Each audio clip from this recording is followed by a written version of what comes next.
Can you hear me? Mic check, check, check. What is going on? This is our relaunch or my relaunch for barbecue and bourbon. We have one IE Facebook user on there. If you want to know, if you want us to see your name when you get on Facebook user, it's just a link on your Facebook. You got to kind of change in the StreamYard so we can actually see who we're talking to. I am the Sauce Boss Felix Irving, retired Air Force vet, aircraft maintainer, and this is Barbecue and Bourbon. And today we have Fuel the Grill, Rydell Danzig. Can you hear me? Yeah, Danzig. Yeah. Sorry. Rydell Danzig from Fuel to Grill. He's an Army veteran. He, takes people out into the field, tells them how to harvest animals, dress them out, and grill them. You want to tell them a little bit about yourself? Yes, sir. Like you said, my name is Rydell Danzig. I'm originally from Alabama. Joined the Army. That's how I got off from milking cows all for full time. And went and did my thing. Once the military was over, I became a child and family therapist.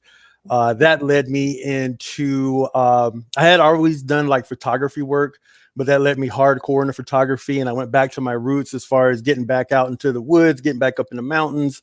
And that kind of led me into the entertainment world. And so for the past 8-9 years, I've been down in Hollywood working in front and behind the camera. And finally booked a hosting gig on the Pursuit channel called Gun TV. And then that's when everything started to fall apart, or actually I could say build up, because it led me into Fuel the Grill, aka F2G. And what we do is we take out first responders, we take out military, we take out kids, and we teach them how to harvest their own food, how to butcher it, how to package it, and how to cook it. And at the end of the day, it's all about procuring your own food. I like that, self-sufficient. I had a boss back in the day that kind of, back when I was an airman, we were all thinking we're going to get rich off of all the investment people hovering over the airmen, like, give us your money. And we invested in a bunch of stuff. And then I had a boss that kind of looked at us and was like, yeah, that's dumb. Like, you need to learn to be useful, be valuable. And so I just started learning skill sets. I reload my own ammo, some of it, I trade, I barter, and things of that nature. I don't hunt because I do what I do, but I have enough people in my circle that hunt that I still get fresh animals pretty much if I need them. So yeah, always be valuable. Yeah, always be valuable. Well, being out in the woods or being up on a mountain, out in the desert, out on the water, whatever it is, it's not always necessarily about bringing home the food or bringing home the bacon, I guess you could say. It's more of it's kind of like if you're into yoga, it's like doing yoga for a couple of days all at a time, because the majority of the time you're not coming back with anything. That's why it's called hunting. And but you don't lose anything from it. You're out there and you come back, you're refreshed and you're ready to go, you're recharged. And when you do get that bacon, then it's just like the extra sugar on top. So yeah, that's why I like the show. Just before I saw your Facebook and YouTube or Instagram, Meat Eater. That's one thing I loved about Steve Rinella's show, because I watched it and it like really made you want to get out there and get your own food. But he kept it real, because he had some episodes where he straight up got skunked. So he showed the real of it. Like you're not gonna. It's not the show where the elk's sitting out there and they take the collar off of it right before you shoot it. This guy walks it out like, like, man, I watch these shows. Like, I remember fishing in the bayou and in the ocean, and man, these guys are like 100 for 100. Like, where the hell are they at? And stuff like that. So I was talking to Steve. It was a couple of years ago. And that's something that we were talking about, and come to find out, we both have like the same kind of upbringing and the same philosophies on everything. And the only difference was that he was a huge trapper and white. So there you go. We even had some of the same lands. And I love it. It's a lot different, having our complexion, being in the lanes that we're in. It's kind of, we're unicorns, so to speak, when it comes to a lot of stuff. Like when people like, where do you live? I'm like, South Dakota in the Black Hills. And, I'm on my YouTube or Facebook and mainly TikTok grilling stuff. And I pull a bow out and I'm like, and they're like, what? Because I used to really baffle them. I ran a shooting club IDPA, and I'd have my windows down, and I'm rolling down the dirt roads, and I have my windows down, and I'm rolling like Hank the Third, blasting, and I pull a truck in, and I jump out, and they're like, I'm like, what? What's up? How you doing? Let's shoot some pew pew, and they're just like, I'm like, dude, it's America. It's all kind. That's what we do. Quit listening to the stereotypes. We're just people. Yeah, I shoot competition as well, and when I first started getting into it, I was in California, which is why I can reload so well, because we can only shoot 10-round mags. But that's a really long competition. All right, we have a show. We could do 3 rounds, 3 here, 3 there. God, that sucks. But when I first got into it, and I went to I found my place that I could go to that was close by, and I go there, and then the guy that's running it, and he's giving me the lowdown, and he goes, "Well, you shouldn't have any problems here." And I was like, "What do you mean I shouldn't have any problems?" He goes, "Well, because you're the only black guy." And he goes, "You know what? It shouldn't even matter. Never mind." And I wasn't even thinking about it. And I was like, "Wait a minute." Yeah, I'm from Alabama. When somebody say you shouldn't have any problems, that means go to the other Waffle House. So yeah, exactly. Oh, good old Waffle House. Hey guys, thank you all guys for checking in. Just want to say hi to Jenny, Marlene, Mother Reaper. We have some folks here from Facebook and Instagram, also some folks from TikTok. Jenny is another host on 2 of our shows, getting on here. Uncle Cy is up in here checking in. We have some new folks. Michael, I never said his last name right, Boyles. He's out there, and he's in Florida. This cat's out in Cali doing it. Are you gonna stay in California? No, I split my time between Nevada, California, and Georgia. When I was hosting that gun TV show, and then the manufacturers were trying to send guns and whatnot, I couldn't get anything when I was in California. I was the only one, myself and Carly Twisselman, she's on another show right now, and we were the only one. So she switched her residency over to Texas, and then I bought a house out in Nevada, and then I started looking at everything, and I was like, done deal. Once they told me my gun safe wasn't on the DOJ roster, I was like, what does that make? That doesn't make any sense. My box that holds guns is not on the roster. Sorry. Hey, we got fingers checking in, Mr. Justin Clark. What's up? I didn't even know. Wait, I didn't even know that was him until you did the finger thing. Fingers up in the house. The eternal shocker. No, that's one of the things. I'm getting a food truck, and people are like, "Oh, come to my state. Come to my state." And I'm like, what's your state gun laws like? Because I do not want to go places where I have to depend on the local PD to protect my person. I get it. I do. I'm a 2-way supporter. I support law enforcement, but law enforcement's like an afterthought when it comes to personal protection. And going places where you have legislators that are protected by people with guns telling you can't protect yourself. Kind of, especially when you look like me doing what I do.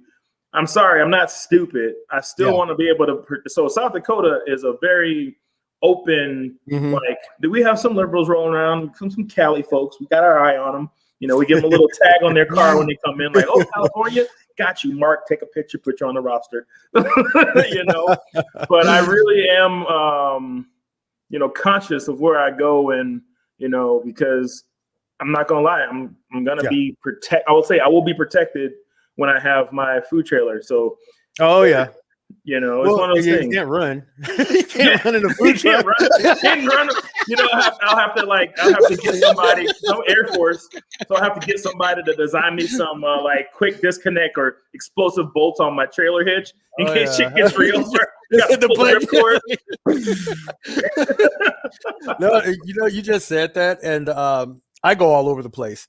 And I just came back from a gig in Minnesota, and it was this is about 2 months ago. And I checked out the laws so I could carry or not carry, or how I was going to have to carry, 10 rounds versus 15 rounds, that kind of thing. And because everything that had been going on, everything was revoked. So you just couldn't carry at all. Yeah. But I was like, oh, what am I going to do? So I get there, and I get with one of my colleagues, and we go walking downtown. They put us up downtown Minnesota or Minneapolis, and it was like a functioning ghost town. It was like the drug addicts were out, the gangbangers were out. There was no police presence at all. None of the stores were open, and I didn't realize. I was like, "What is going on out here?" I didn't put two and two together. Yeah. And when we went to check in, they were like, "We didn't think you guys were coming." One of our people was assaulted 2 hours after he got off the plane, so they moved us to Roseville, a place like kind of far out. And there was an American Legion out there, so I spent a lot of time there. And I was just like, I feel so naked. I can't do nothing. I was like, I don't even if I have to run, I don't know where I'm going. There's no Ubers around. Were you running to a two-way state? I don't know. I did the same thing. I traveled to Louisiana recently, and I have one of those Vault-Tec gun safes, and which is amazing. Guys, look into them. They're not a show sponsor, but I'm going back home to Louisiana. I remember asking the wife, I'm like, all right, get a regular car, nondescript, and then they gave us 3 of us with full body suitcases. They gave us a 4-door Jeep. I'm like, what the hell are we supposed to do with that shit? I'm like, we can't do nothing with that.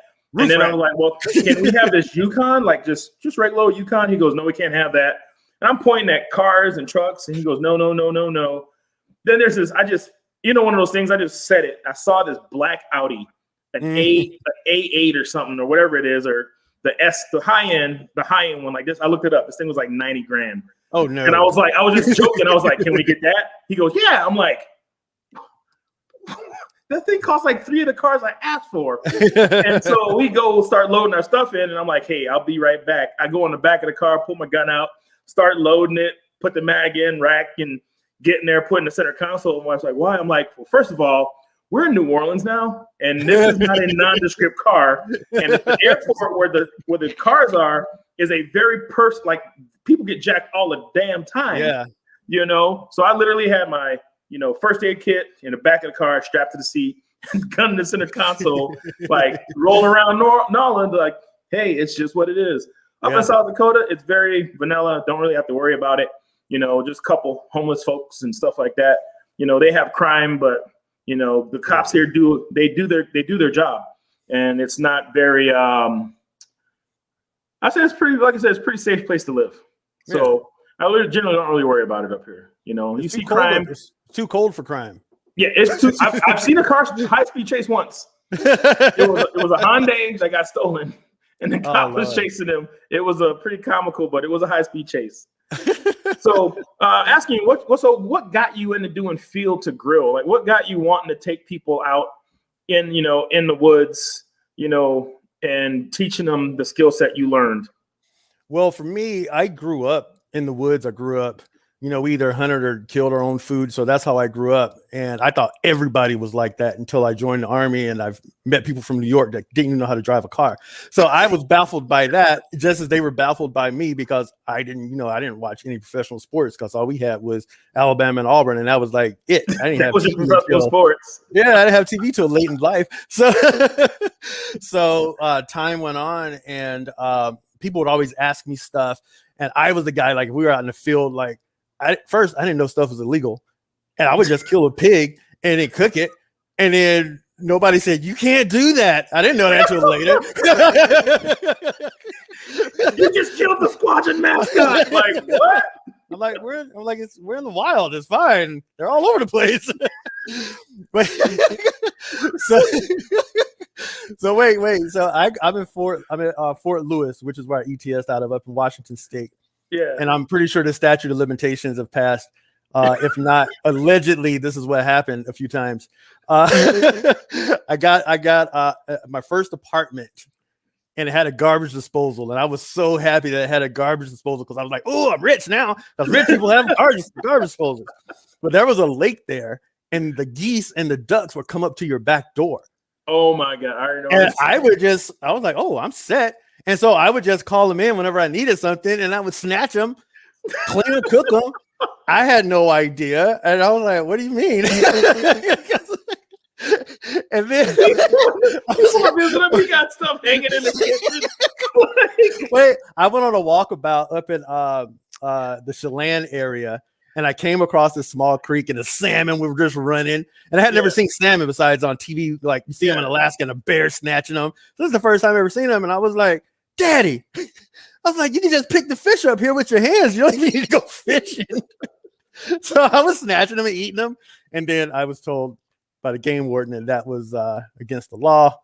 And I didn't get a ticket because he knew I wasn't poaching. I just didn't know. I was like, I'm from Alabama. I don't know. So anyway. The same stuff with being from Louisiana. When I was little, going out with cousins, you don't have tags. You didn't. Well, there are no tags, or you didn't know about them on your own land and your neighbor's land. It was like you shot a deer, it jumped the fence. You knew whose property it was, and you just went, "Hey, Mr. Johnson, we went over your fence, blah blah blah. If you see a gut pile, and we got a deer, we got whatever." And so you coming up here when I got closer to being able to hunt. No, you got to put in the tags. I'm online, like this don't make no sense. I'm like, you gotta pay. There's a bunch of just out there. Exactly. And I'm just like putting in. I'm like, did you get tags? I'm like, I don't know. I didn't get an email. And then found out I didn't put it in right. And I'm just like, you know what? I don't know. I'm just good. I have friends that hunt and they do their thing. But you obviously have never been to Diego Garcia, because Diego Garcia is an island owned by the Brits. And there's it's a small little base in the middle of the Indian Ocean that we launched missions from. And when we got there, the Brit cops, the Marines, they brief you. They're like, all right, you're in Diego. These are the rules, blah, blah. Don't touch the queen's crabs or the queen's cock. And I'm like, where'd I just come from? Well, it was nighttime when I got there. In the morning, around our tents, there are wild chickens, because there used to be a plantation on this island, and they're giant land crabs. I'm from New Orleans. Yeah. You just There's chicken and crabs walking around everywhere. And I asked one of the cops there, I'm like, so if I go to the ship store and buy a thing of Crisco, is that intent? Like, am I going to get around?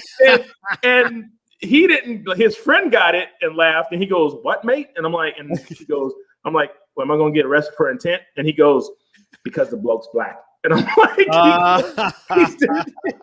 but yeah, dude, you just, and I've been places like that, like in Alaska, and you've seen it, but I've never actually like ripped shit out the water. But it's fun because I've had friends that are just like that. And they're like, they just don't get it. Like, hey man, you can't do that. They're like, what are you talking about? She's right here. I'm like, I know where you're from. It's all good, but we just can't be. Yeah, we can't be doing that kind of stuff. But no, it's all good, man. Yeah, it's all good.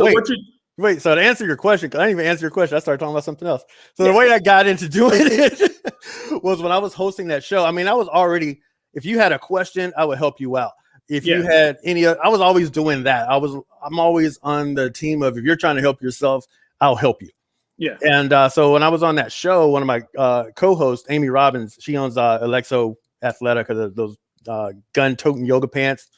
And she was like my roll dog. She was like the one. So we were always together, and she was asking me all of these questions. She's from Texas, but she doesn't hunt. And we were at SHOT Show at an event one year, and we were coming back in, and she goes, Rydell, why don't you just do this? And after my buddy Tim Abel, who does Grateful Nation, I think he's on CBS, he's a ranger, and he was looking for a field director to come out that could keep up with him because he kept losing people. Yeah. And he goes, Rydell, why don't you just do your own thing, because you already know how to do all of this. So it was more like, just pick up the camera and shoot it. You're already doing everything. Just capture it and do it. Yeah. So that's pretty much how I got into doing it. So nice. That's really cool. Yeah. That's awesome. So what did you do in the Army again? I was flight operations, rotary wing. So basically, I was with my first unit was an attack helicopter unit. It was 3rd ID, 200 attack helicopter battalion. So we had the Apaches there. And then when I went to 101st, 217 Air Cav, we had the Cobras. So basically, we were in garrison. It was like working the flight line records, that kind of stuff. When we were out in the field, it was like ATC stuff and setting up LZs and things of that nature. Running the talk, running the TAC, stuff like that. Gotcha. Yeah, I got to work on a lot of those. Blackhawks, no Cobras, no actually straight attack helicopters, just mainly Blackhawks and other like pretty much troop carriers. Because being, I was a bomber guy, so you guys are way closer to the fight. We were kind of like back there. I saw my name on the proper dotted line. Occasionally, our unit, like we would have people that would go places there, you know, Army guys and stuff like that. But yeah, we worked on a lot of, you guys love the fucking helicopters. They crash a lot. Like people don't realize. Yeah. They're not meant to fly, really. They're not really trying to crash itself. Like, yes, let's do helicopters. Like, you know, well, you like, Da Vinci? Huh? Didn't Da Vinci come up with the helicopter a long time ago? Da Vinci originally like made the design of the whirly bird, and you're dealing with an Italian that's eccentric and maybe like little woo. Yeah, let's build that and put armaments on it and fly people out there. But no, it's good though. I have some buddies that here that are warrant officers that flew, you know, some of that stuff, and you saw it in Korea and whatnot. And yeah, it's just very interesting airframes. So, you know, the reason I did this, like I said, is barbecue and bourbon. We're talking about it. So the cooking aspect of it, do you actually cook in the field? Yes. I cook in the field. I cook at home in the backyard. I say probably 90% of my cooking is outside. But yeah, when I'm going hunting or on an excursion, I'm normally gone for a while. And so I bring stuff to get me through until I can get something, because I always know that like jackrabbits are out there as well. And so yeah, I cook stuff out in the field. Like it's so hard to cook. The what? Jackrabbits. It's all good. Everything's good with barbecue sauce. That is true. You know, everything's good with BBQ. No, like on this last archery deer season, I brought salmon that I caught in Alaska, and that's what I used, and I cooked on open flame with that until the fire restrictions came through, because it had gotten so dry, and it went from 20 degrees to 90. So yeah. Then I switched over to MREs. Also, you do bring those out there too. Oh yeah. I keep one of each one of my cars. You never know. And when I travel, I keep one. So yeah. Unfortunately, I haven't been out. I can say I hike here, and I bring some stuff that can last me like a max 2 days. Yeah. But I'm really conscious about, you know, if I go, I guess I don't know, the red hikes. When you go to a spot that's a red hike, and you got to do a little bit of rock climbing and stuff, and I'll look at something going, do I want to be a movie? Do I want to be a Lifetime movie? Like, you know, and it's like, we will just not go this way, or I'll just like scurry another, you know. But out here, I actually like, I'll have my Camelback and everything, and I bring my little AR pistol with me, you know, slung in a drop leg. You know, and people are like, oh, why you got all this shit out here with you? I'm like, well, because I'm out in the woods. Oh yeah. And there's animals, and there's crazy humans, you know, and I'd just rather have it than be stuck like a duck and be like, oh man, I have all those guns at home. I wish I had one right now. Exactly. Yeah. You know, so how does that equate? So you go to a lot of places, you're hunting and bow hunting, and you have to like bounce different like states and different laws. Like in South Dakota, technically, I think some states where like if you shoot an animal, you can't like legally bring the gun. It was just so stupid. You can't bring the gun up to like get the animal, which I think is dumb, because like that's when the bears are there. Yeah, exactly. Well, that and if the animal's not like, if it's playing possum, like, oh, you hit me, I knocked down, and it gets that second wind and it wakes up and has antlers, and you get jacked. Like, you're supposed to just box it. You know, there's a lot of same thing. Legislators who don't do making rules. You know, because when I got into archery, I remember going to one of the stores and they have a range finding bow red dot sight, and I'm like, that's badass. That makes sense. And they're like, it's not legal. I'm like, what do you think a red dot does? It doesn't make the animal like stop. Do you want me to be a less effective hunter? Like, you know, like why wouldn't you want me to be able to harvest an animal the most efficient and legally, like the most humane way possible? You know, I never understood that. You know, it's like it doesn't do anything else but make you help you be a better shot. Well, that's one. I just had it was an argument. We had a discussion with a lawyer friend of mine, and she knows nothing about guns at all whatsoever. And she was talking about the pistol brace, because this whole thing about the pistol brace. And so she was like very adamant about, you shouldn't have it, da, da, da, da, da. And then I finally go, what do you think a pistol brace does? And so she was like, it makes you more accurate when you shoot. And I was like, well, wouldn't you want somebody that's more accurate when they're shooting, so they don't shoot your kid by accident? That's kind of like part of it. And then I showed it to her, but with nothing in it. So it was just the actual molding. And she was like, nobody should have that. I'm like, this is plastic. You can order this to your house. This is not even a gun, right? Yeah. Yeah. And that's what I don't get. Yeah. Like, you want me to be way less effective at, shooting. Well, the same thing, like here in South Dakota, politicians have their little games they play. Yeah. And constitutional carry, which I personally believe is a good thing, but I think we should have rules. Mm-hmm. Like, I don't want the Wild West, like, it's like cars. Like, it makes sense. You drive a car, you got to go take a test, you get a license. I believe after being a person, really getting into guns, doing competition, actually going to a concealed carry course, especially shooting international defensive pistol, running scenarios that we made, like, mall shooter and all the other things. Yeah. It's like, I don't want Joe, Dick, and Harry walking around, especially when I see someone at open carries. I applaud them. I'm like, thank you for being the target. It's like, yay, you're showing your 2A rights, and also you're the target. So when shit goes down, I can just like sneak out because they're going after you, And it's like, I just want people like to be effective. I had a buddy who had an issue here, and he was parking in Walmart parking lot, and some guy came at him with a bowie knife, and within 5 yards, which is dead man zone, because 25 yards is like you getting cut. 5 yards is like bam. And even the cops said, like, why are we looking for this guy? You carry a gun.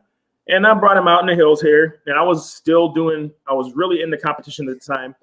And I'm like, all right, how you dressed? He just wore our regular clothes, and we both wore Dickies, work shirts, and he had his, carry on his side. And I'm like, I'm gonna time you, timer. I said, do a couple draw and fires, get ready. And I timed him. Boop. He pulls out his gun, fumbling it out, and bam. And I'm like, all right, that's 4.5 seconds. 4 seconds? Dude, 4.5. I was like, you cut up, your daughter's cut up, the guy got your car. Like, he made a sandwich. He's making a sandwich. And he goes, whoa, you could do better. And I'm like, all right, hit that button. And I didn't do any practice. And mind you, I was deep in the competition. I was shooting at the time, so I worked at an ammo company. Every time I go out to practice, I was doing 500 rounds of practice session for three days a week. This is, because I'm making my own ammo. And he, boop, I'm like, bam, bam, bam. Looks at it, 0.95. Yeah. I'm like, that, if you carry a gun, is like the minimum. And I was taking it easy, no stress. I was just, going through muscle memory. Yeah. Bam. And I'm like, I said, mind you, I do competition, but I also dry fire a shit ton.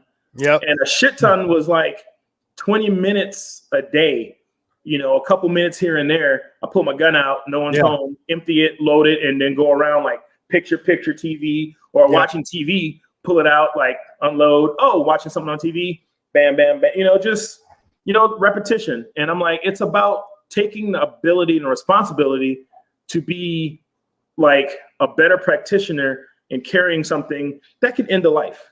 And I'm like, it's your responsibility. You have the right to be a person that carries a gun.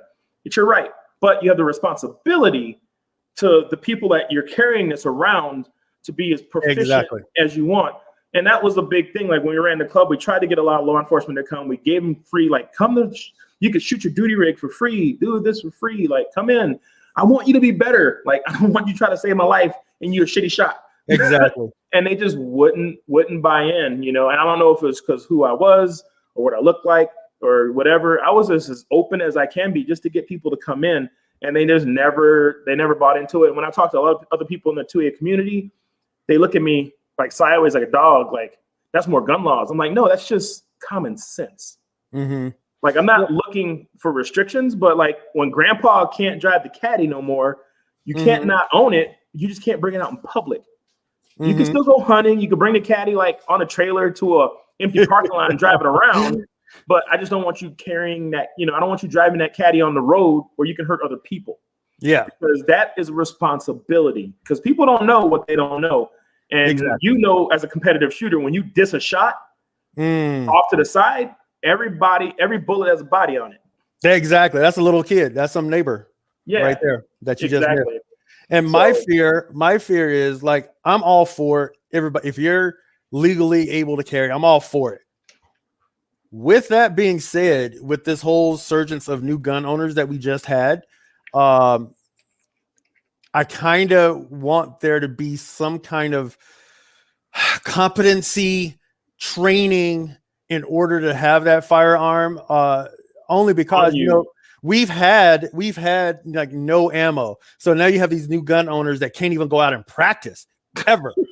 And so they just have these guns. And my fear is that as soon as the ammo prices come back down, we're going to have some accidents happening, and it's going to be negligence from people that don't know what they're doing. And it's just going to add more fuel. Yeah, it's going to add like, why do we want these people to have guns? And it's just going to add more fuel to have the laws that we don't really need to come into play. I don't know how to make that work. I'm not a politician. I just wish that we would be able to train somebody. And myself, even, I'm willing to take anybody out. If you got a gun, you don't know how to use it, I'm willing to come and teach you. You ain't got to pay me nothing. I've offered that to people when they're like, "Oh, you carry? I'd like to get a gun." And I'm like, "Well, don't go buy one. I have a bunch. Come over. Let's have the conversation. Let you look over some different weapons. Let them pull in your hand. Let's do some dry fire. And for you don't waste my time, I have an app I tell them to download. It's called Dry Fire Practice or something like that, which is like $1 free on the App Store. And then I tell them to watch a couple of these YouTube videos from Mike Seeklander and a couple other people. And I said, because it's not just I want a gun and blah, blah, blah. I said, it's a mental change you need to go through. And I don't want to waste my time like teaching you how to clean a gun. You go buy a gun and it just sits in your, in a gun safe in your house. Yeah. Like, no, you need to be comfortable enough to have that thing on your nightstand. Because if shit kicks in the door, you don't have time to be trying to do your biometric code.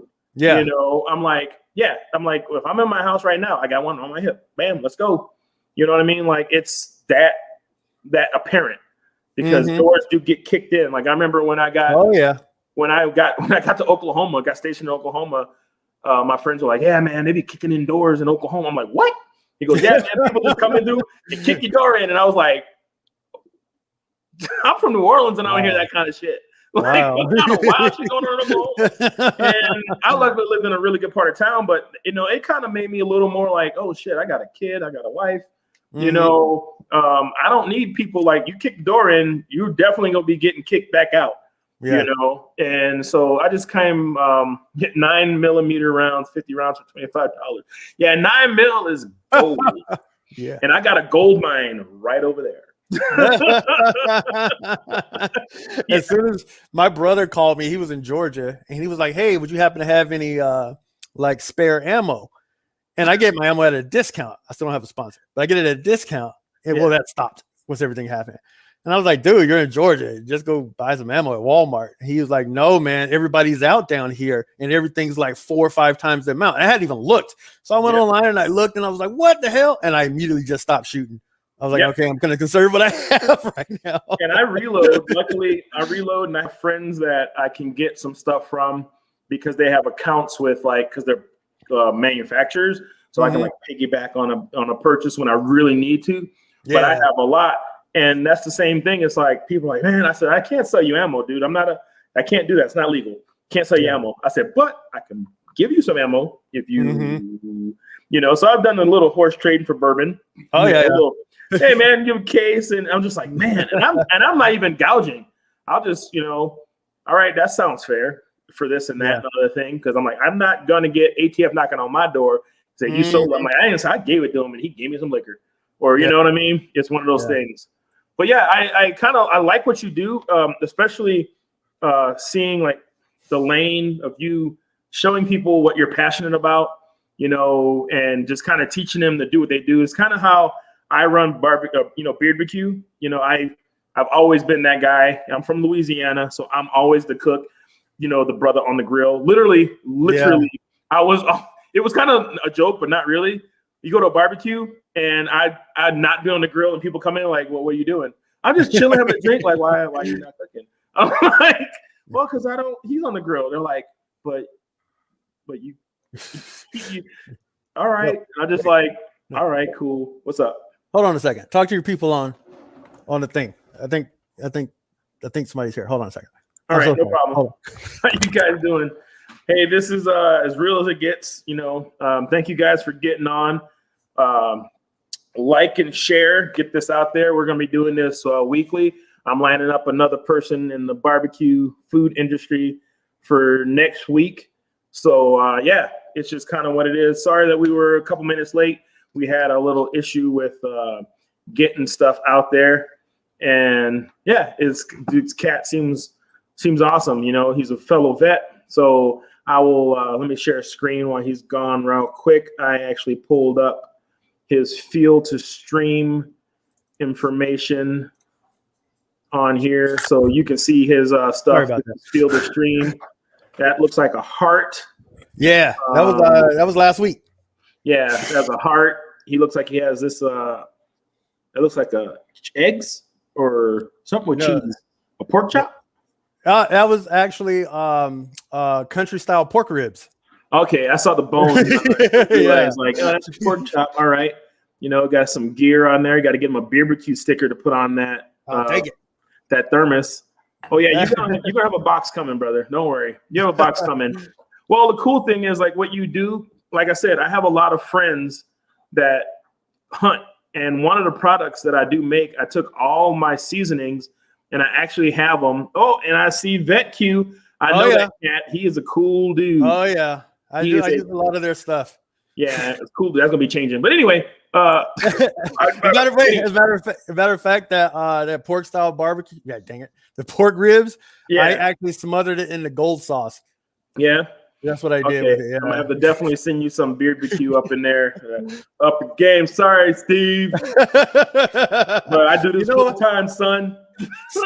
Steve actually, I'm one of the ambassadors with them, and he actually advocates for us to incorporate other products in with his as well. And I love that, which is one of the reasons I'm with him. Because a lot of people, they're like, well, no, you're too close to what it is that I'm doing, so I'm not going to help you out. And my whole thing, and it actually came from Iron Life, Iron Nation, Iron Life. Anyway, he's with VRV as well. And his whole thing was, how can I be competing against you when I'm rooting for you to win? Yeah, and that's like my philosophy. You can like my barbecue sauce, BBQ, nice and light. no shameless plug. You can mix it with a bunch of stuff. It goes well with a lot of things. I like when I make my shrimp, I mix Obey into my seasonings, and stuff like that. So it's very complimentary. But I've known him probably we've talked on Facebook and on the phone probably like for a couple of years now, back and forth. Okay.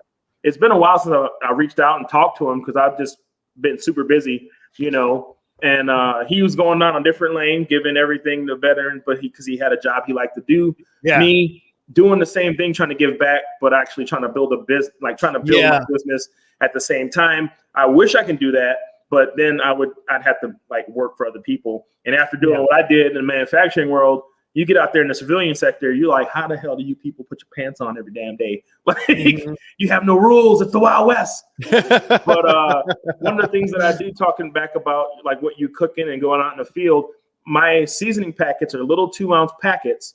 And I made those actually purposely at first just to sell to my friends that hunted, and like being able to buy a 5-pack so you can put something light, unobtrusive in your kit. Yeah, and bring it out there.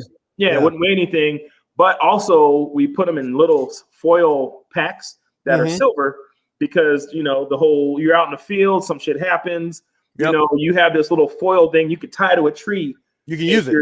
You can use it. So when they're coming out to look for you, they can notice that when they're flying around or walking around, and you stay in if you're smart, you stay in an area and don't just wander. And they can like, okay, cool, someone's here, he's around here somewhere. So it was more utilitarian in thought, with those little packets I have for seasonings. And like we had Gruntworks on this week on Scramjet. And like I said, I talked to him today, Clint. He mentioned he'd like to talk to you.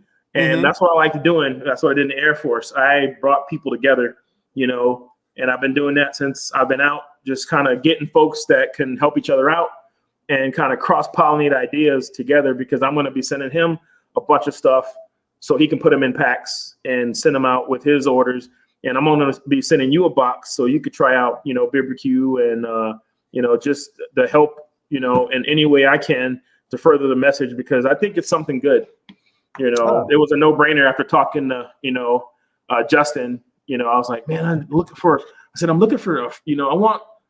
don't want like a super, like this big, just guy on my first or person on my first show, but I want someone that, means something, that's kind of in line on what I'm doing, giving back. And he was like, Phil the Grill. And I'm like, why does that name sound familiar? Because I've been so TikTok, I will call it, that I really don't pay much attention to Facebook and Instagram too much, because TikTok has actually been so good for what I do. Yeah. It's been a force multiplier on marketing and reaching out and giving back, even though I got banned, for being young. I know I'm pretty. There's trolls on there. It's really easy to report people, and people hate, and it's all good. My ban's lifted today. I think it's already over, but it's so, dude, it's so stupid. So I put the rebuttal in, or whatever they call it, and it's a week, pretty much. And it happened at a show. All I was doing was have my phone up, watching people to show them like how I started selling sauce at a show. They got to see my sales pitch, how I interact with clients and customers, and it's an awesome thing. I love doing shows, giving back to the people, meeting folks.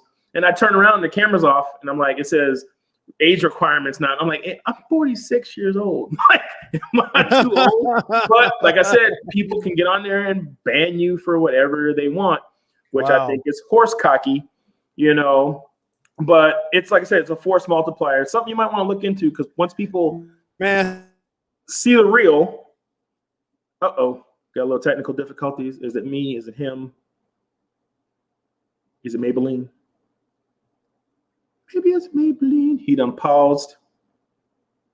Why is unpaused for the cause? This is hello. Is it me? Hello. I can't sing. I would sing Adele right now, but I can't. You get it. Hello from the other side.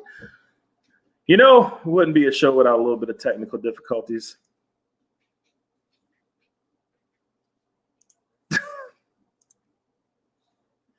It's not me. Cool. So it's him. Paused. Hello, Jenny. Well, let me see. He bounced out. Let me see if I got his video queued up. Well, while he'll be back here, here's a video of him at SHOT Show giving a review of a new rifle by SIG.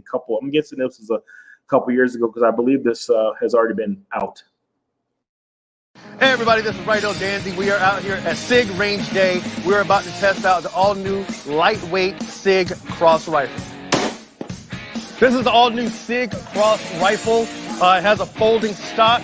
It has a 16-inch barrel. It comes in at 6.5 pounds, and this particular one is a 6.5 Creedmoor. I'm personally excited about this rifle because the stock actually folds down. It'll fit into your backpack. The weight is the #1 seller for this. 6.5 pounds is absolutely nothing. So when you're up in the mountains and you're carrying that weight all day, you're not gonna feel it at all. And then the price point on it, it comes in far less than other precision rifles that are out there currently.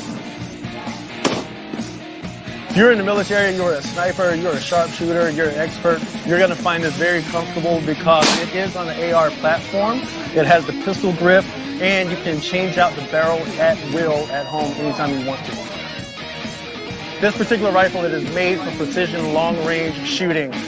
Today we're shooting out at 500 yards, 6.5 Creedmoor versus 308. At 500 yards, you're gonna get about the same, and so maximum effective range comes in at about 1,000 yards for the new Cross rifle.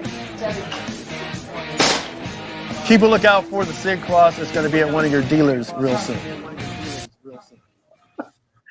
Oh, God. I have no idea what happened. Kind of paused, and I'm lucky because I got over here and I was trying to download. I have really crappy internet. I live out in the hills, and I was like, "Oh, that video queued up." I was looking at your YouTube. Yeah, You just turned into a circle, and I was like, "Hey, what's going on?" And I could see people on the side.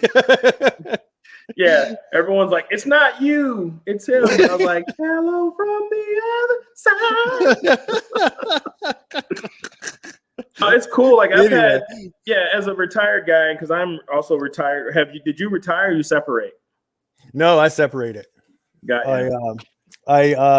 That's another story too. Yeah. Separated. No, I literally was on the cusp. So in my career, I was making close to close to six figures sometimes, a little more, a little less, from 19 to like 20 years old, my late teens, early 20s, in the oil fields doing non-destructive testing, NDI work, ultrasound, radiation, stuff like that in the oil fields, power plants and whatnot. And so I joined the military to work on planes. My biggest thing my dad did, he was in the Air Force. My birth father, he did water survival trainer, stuff like that. Kind of like the cool guy. He had big old boats, and he taught astronauts and pilots how to survive when they splash down. Matter of fact, I just got him into the VA to get help because he actually rescued a pilot, and they're trained to like go limp and stuff when people rescue him, and this guy didn't do that. So when my dad was pulling him up, he actually hurt his back. But anyway, we used to make model planes, and then we got older and made remotes. So my big passion, we used to sit at the flight line and watch planes flying in and out, And so when I joined the military, like I was like, this is all I want to do. I want to work on planes. And I got to the level where I got to work on planes exclusively. And I was like, I'm done. This is where I want to be, and I'm looking at all my bosses. I'm like, more rank means I got to be in charge of more idiots. And then I don't even get to work on planes. So I'm going to ride this out as long as I can. So I just, I got lucky going into units where it didn't matter. Rank didn't really matter. It just mattered that you worked, And so I just kept riding that pony, E5, like over here, E5 over there. And then, my boss like, oh, you should rank up. You got to do this. I'm like, I ain't got to do shit, son. Like, you studying for your test? I'm like, yeah, I'm studying. Playing video games. Like, I want to make ranks. Literally taking my test like, I know the answer, and that's my answer. Because I looked at it like I didn't join the military to do paperwork. I didn't join the military to be in charge of a bunch of idiots. Because maintenance, aircraft maintainers, like, so I like the fact that I got to a level of proficiency where I was able to give back knowledge and train and not really deal with all the extra political bullshit, But then I got lucky because, the ebb and flow in the military. Like, we got too many people. We don't have enough people. And it came down to where, it literally was like, we having a bunch of people need to get out. And they were giving out severance packages. And I'm like, well, put my package in, had like 3 years left. And I'm like, I don't think I can retire as a staff sergeant. And then I got that whole word that you got retirement. And I was like, motherfucker, Teflon Don, and I got to retire. So it's a lot. It was a lot different. It gave me a lot more freedom when I got out to not like really have to like, I got to get a job. I got to do this. Yeah. So I went back to school, got a degree in machining and drafting, and worked for Caterpillar for a while, worked for a couple steel manufacturing plants for a while. And the whole time I kind of did this thing on the side, and that became my, main thing after COVID hit, because COVID hit, it was like, should have got off the pot. I had a bunch of people that liked the product, and at the end of the day, I was a lot happier working for myself, So do you work for yourself, or do you like have a main job? Do you pause again? You're just like looking at me lovingly.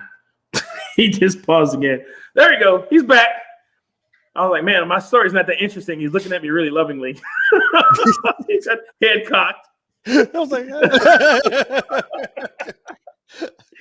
so what I was saying is, what did do you do this full time, or do you have like a main gig that you do to support Field of Grill? I'm gonna say I do it probably 80%. The other 20, like I said before, I do stuff in front and behind the camera.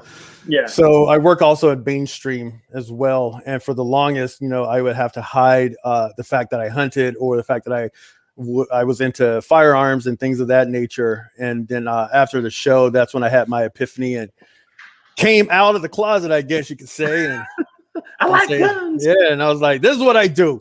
You don't like it. You don't like it. And then what I found out was that once I spoke that truth, that everything else just kind of took off, and I got to be more accepted into things that I wanted to do instead of like begging for things that I kind of only wanted to do because it was going to get me to somewhere else. Yeah, it's kind of like telling people what your politics are. Yeah, you know, because like people ask me, like, you know, they get on my TikTok and they're like, Trump 2024, and I'm like, yeah, cool. Like, I don't really give a shit personally. Like, the whole country needs a realignment. Like, like, what's your political view? I'm like, America, we the people. Like, I'm just hard line about us. Like, I literally don't care about them because they don't care about us.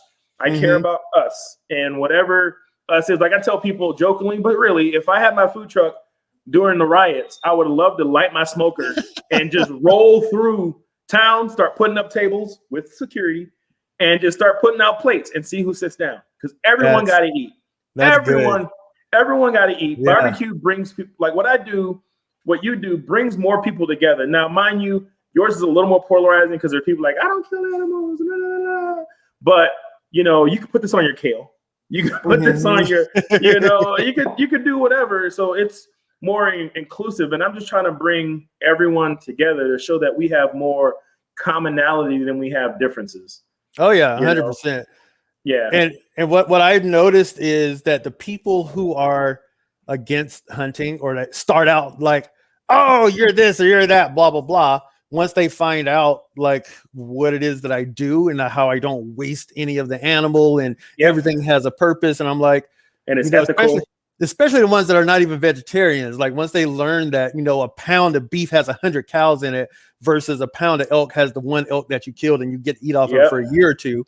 I'm like, you're killing way more animals than I am. The pound of beef has 100 cows and 100 miles of gasoline from the butcher shop to the Walmart and, you know, injected with nitrogen to make it look red and, you know, everything else. Because we get our cow from a local like rancher. I preach that. I preach, you know, I support, you know, local ranchers, local butchers, because one thing this pandemic has showed us is having that, like, oh, there's supply shortages in food. No, there's not. Yeah. The world has gotten to the point where all our food's processed in like one place, and then you have distribution from one spot across the United States.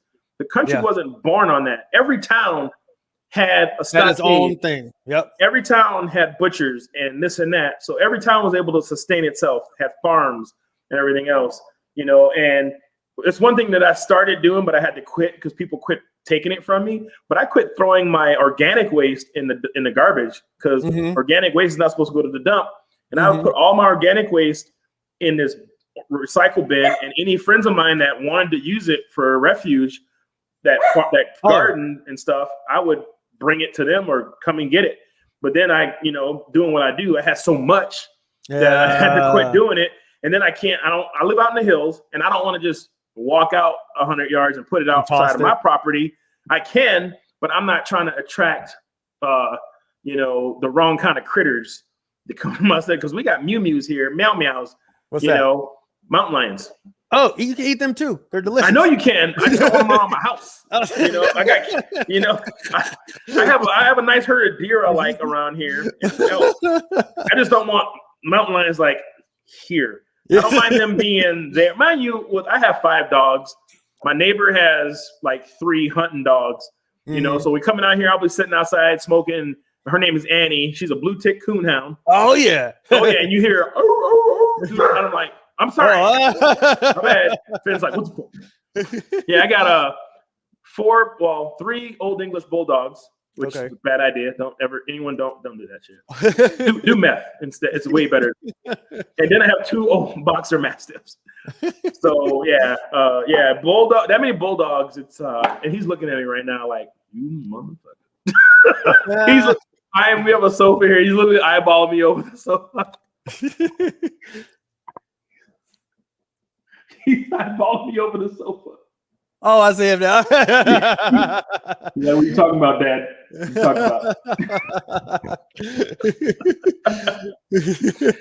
Yeah, so yeah, that's kind of, you know, the alignment, and that's why I wanted you on, and it was really cool. And you know, it wasn't even a thing. I just wanted to know who I was talking to when I was asking. Like, I'm looking through your Instagram. I'm like, who are you? Like, Are you that white dude? Are you that black guy? You know, you're like, I'm a brother. I'm like, oh, cool. I just didn't know who was gonna pop up on my screen. I just wanted to, know That's beforehand. funny. And it's really cool because, like I said, doing what I do, not the barbecue part, but the gun part. But it's like not, and it's weird because I'm used to it. I'm used to seeing people like me do what I do. Sling bows. Because when I was a kid, my dad used to bring me to the black rodeo, and I thought it was just like the rodeo. I didn't know it was the black. I didn't know it was like the black rodeo. And I'm like, oh, it's a whole different thing. I think it should be inclusive. I think it should be together. Like I was actually one of the people from VRV. She sent me a link to a grant, for black business owners. And I was like, I ain't gonna get this. She was like, just subscribe for it. I'm like, they asked me to write an essay, and I'm not gonna get it because I'm not gonna lie. And I'm like, if we want to be inclusive, why does this exist? Because we need. I'm like, do we need this? I'm like, this is not inclusive. This is exclusive. And I believe people should do shit on their own merit, not because I don't need support because of my skin color. That's why I label my company BBQ sauce, black owned and operated. No, you can see that. Yeah. You can see that shit, but you can't see that I'm a veteran. That's why it says veteran owned. And my wife had to actually force me to put that on there because I didn't even want to ride that wave.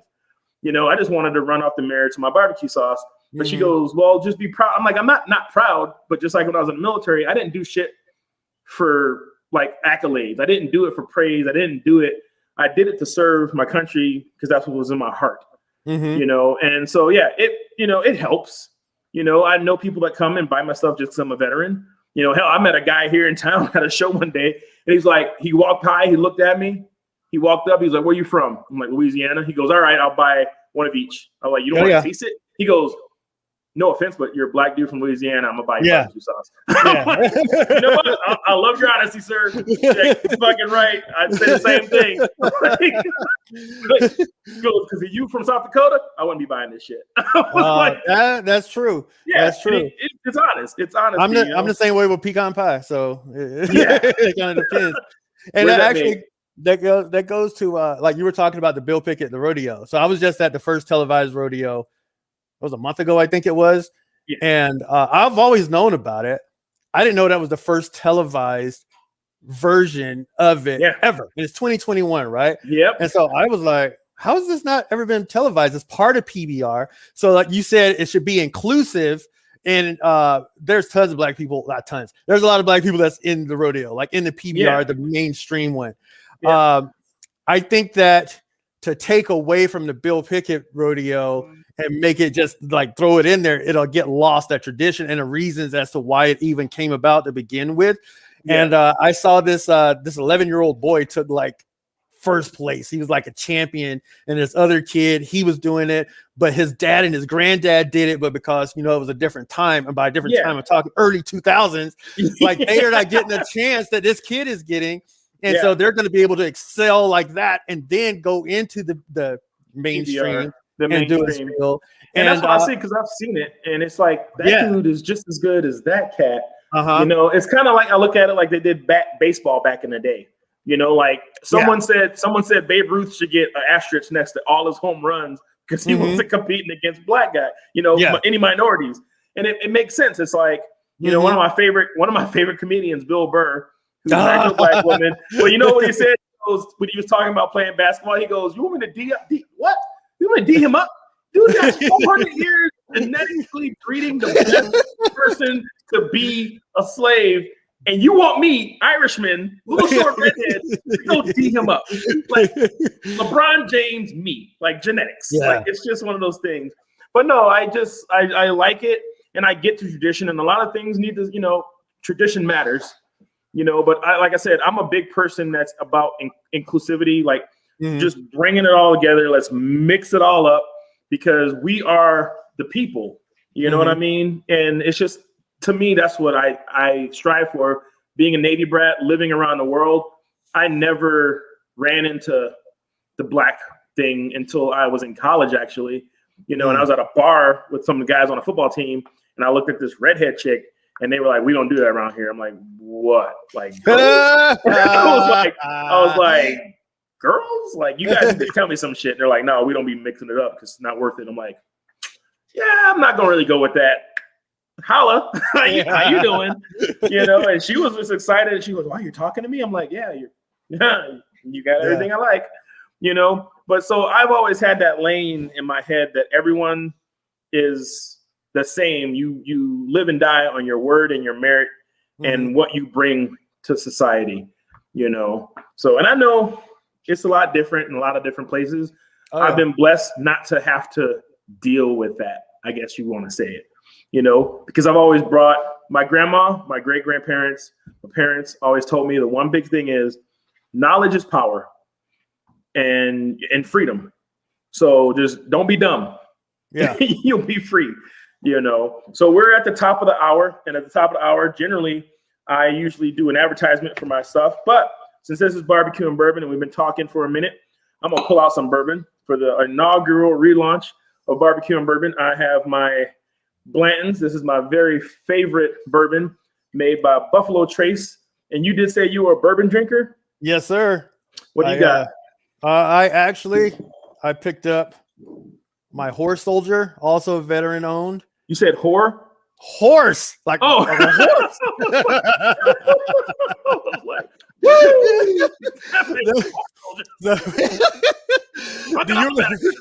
This is actually, you know that movie? I think Chris Hemsworth did it.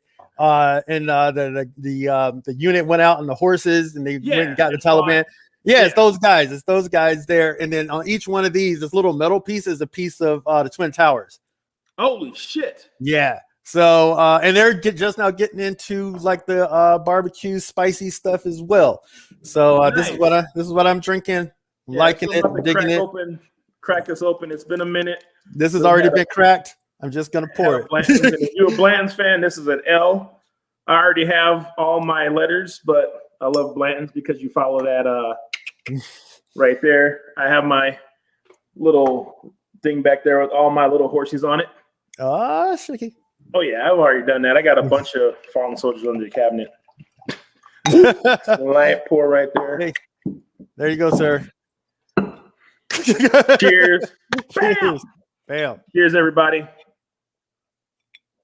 It has been over a year since I've tasted the smooth melodic tastes of Blanton's, which is bottled by Buffalo Trace, if you guys want to know. And if you want to get to the heart of the Sauce Boss, if you could find any of these, buy one, and you could definitely, my food truck will be at your door shortly. Like, here's some ribs. I'm in California. I made a stop in Kentucky. Yes. But let's get to a little bit of advertising. 1 second. And roll that beautiful bean footage. I'm gonna make it to the top, yeah. All the haters, yeah, they see me, yeah, they watching. Always stayed on my grind, never gave up. Now we do it so big, man, we paid up. Yep, that's a BBQ sauce. I found the most inclusive videos that I could to rep my brand because, hey, that's me. Trust me, it was hard to find a bunch of people that were just kind of intermingled and mixed into doing barbecue because that's pretty much how I grew up. Like, everyone was everybody and everyone did everything. But as everyone knows, we have our original sauce. But better than that, we have our Sacred Mountain Retreat sauce that we're still selling on our website. Revamped website. I will pull it up here. We did a redress. Ooh, don't close out everything. We did a rebrand, not a rebrand, but a refresh on our website. So I'm gonna share screens to let everyone see the new. Just kind of cleaned it up, made it a little more user friendly. There, me back with my old beard. I miss my beard. Shop now button right in front. You have all the sauces, Sacred Mountain right there. All 100% of the proceeds of that sale of that sauce will go to Sacred Mountain. You know, a little side scroll so you can click through our whole product line. You know, has the story behind beard, contact information, and testimonials. Just people that give me a little Google review. We have recipes up here, giving back, links to Sacred Mountain. This shows our local stores and supporters, so other brands and companies that don't necessarily buy or sell BBQ, but also, just support me in different ways where they either hype me up, talk about me, or my product or cards go out in their shipments. So, and of course, I had to put it up here for Sacred Mountain. I Got Your Six, which donates. You get on there on the 6th of every month, 6 on the 6th, so whatever you donate, I think it's 10, 20. Just take a look at it. You donate a portion, and that puts people through Sacred Mountain. So Sacred Mountain, if you don't know about it by now, it is a place where they cater to veterans, first responders, cops, law enforcement, Gold Star families, correctional officers, and it's a week-long retreat where they go up there and they do equine therapy, they do yoga, they do kind of group therapy. Nothing that's a part of the VA or anything like that. It's all funded straight from them. I actually have a couple friends that will be going through that soon. I'm glad one of my buddies I met on Facebook, he'll be staying at my house for a couple of days when he drives up, before he goes to the retreat. I just told him, I'm getting a hotel. I'm like, no, you ain't. Like, that's not how we roll, son. Well, my dad was a Navy vet. My bonus father, or whatever you call it, stepdad, was a Navy vet, and that's what I was used to growing up to. Anytime he had a friend in town, it was not a question. Like, we got a bed. I was sleeping on the sofa. People sleep in my room. You know what I mean? It's one of those things. That's the community that we foster. You live by your word, and he's gonna be going through it. It was the best thing I've ever done in subsequent years. Mine is my military service, and this is the only thing I've ever put my name on, and put their name on my stuff. This is my baby, and that's how much I believe in it. But other than that, we have our habanero Now, mind you, I'm just saying this because it pisses off one of the people on here. Habanero hot sauce, and I just actually brought 4 cases of this in the Rapid City. So now it's on wholesale, and it's upside down because that's how you use it. That's also a little gimmicky because on the shelf, it looks like that, and people pick it up and they look at it. Hell, I saw like 3 cases of this because people were just picking it up, looking at it on the shelf at the show, and it was good. She says, I'm going for the shins. That's our combat cricket, Miss Jade Lopez. I don't know what she meant. She only speaks Spanish. She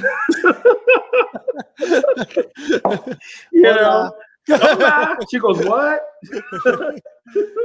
But no, so that's what we got going on. The rally's coming up.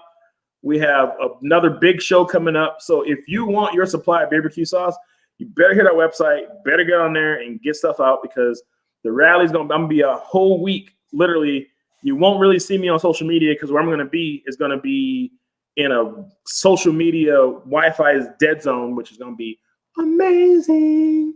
And I'm gonna be selling sauce, eating homemade Italian food for a week.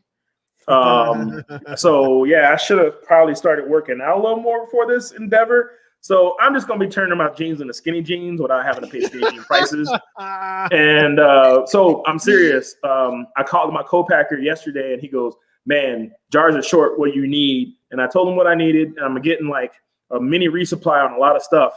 But with a big show coming up and Sturgis happening here in about a week and a half or a week for me, we're gonna be slinging some sauce out there to the local populace. Okay. Oh yeah. So I love doing in-place shows because I get to meet people, talk to them, and just share my love of barbecue. Because one of the biggest things, people like, oh, I don't like barbecue sauce, and they try this and to see the light in their eyes, because it's not just sauce. Like I'm kind of pushing away from calling my seasonings rubs, because I use them like a seasoning. I even use my sauces like a seasoning. I inject them. I pour them in chili and beans.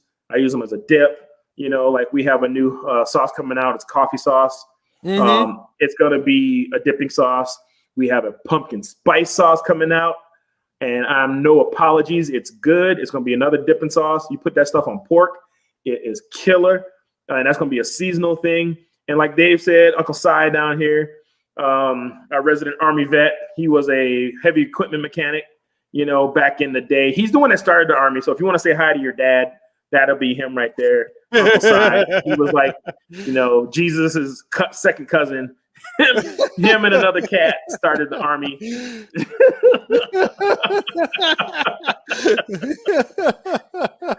Love you, Dave. And he has a big pussy he calls Rupert. I don't really get it. 20-pound mountain lion. You were talking about your rubs and seasonings. In my opinion, I think any good rub can be used as a seasoning. Yes. So it should be the same. It should be interchangeable.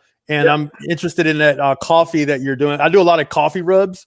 Like I was talking about how I use everything. So after I use my coffee, I dry out the grounds, and I'll either use them for a rub, or I'll use it in my compost, or I'll use it in my garden. Well, you know, I have a container of my coffee rub that I will send to you.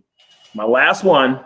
No, I don't, dude. I don't. It's all good. Like, it's for a good cause. You out there using it, and mine's a little bit different, you know. So you'll be able to see why it's different when you get it. Okay. I know, but I like to get your opinion, especially someone that uses coffee rubs for stuff. But yeah, mine. So I don't add salt. I have seasoned salt, and people know the difference between salt and seasoned salt. So seasoned salt's in all my seasonings, minus. I think it's in everything, minus the brisket seasoning I have out, because there is salt in that.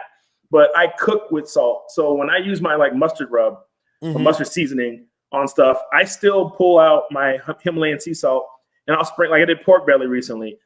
I did the olive oil. I sprinkle some salt on it. Then I put my seasoning on top, because seasoning is salt is a very polarizing thing for people. Some people can have it, some people can't.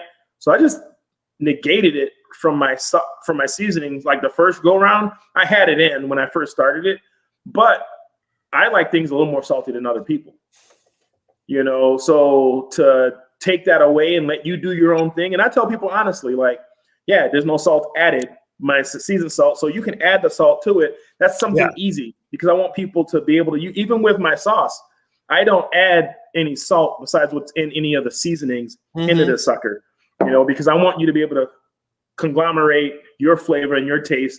This just gives that nice subtle, this is not the star of the show.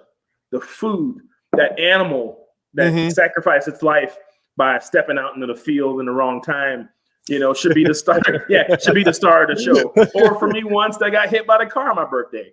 Hey, you know? Happy birthday. You know, food is food. Food is food. You know, technically roadkill, but if it's, you know, within an hour, you ain't going outside. Dogs are barking all loud. Michael, boy, is pros really. And this is our Marlene. She's a friend I met on TikTok. She is our mother of Reaper. I do make a super hot sauce called Carolina Reaper Black Label. Oh, yeah. And she does shots of that stuff. Oh, wow. Yeah, yeah. She's out in Cali. She's out in Cali. Yeah, you can mix it with Bloody Marys. People do all that kind of stuff with my seasonings. So yeah, it's a very you'll like it. Like I said, I'll send you a little care bag, little care box. Definitely put some of those sample packs in there for you.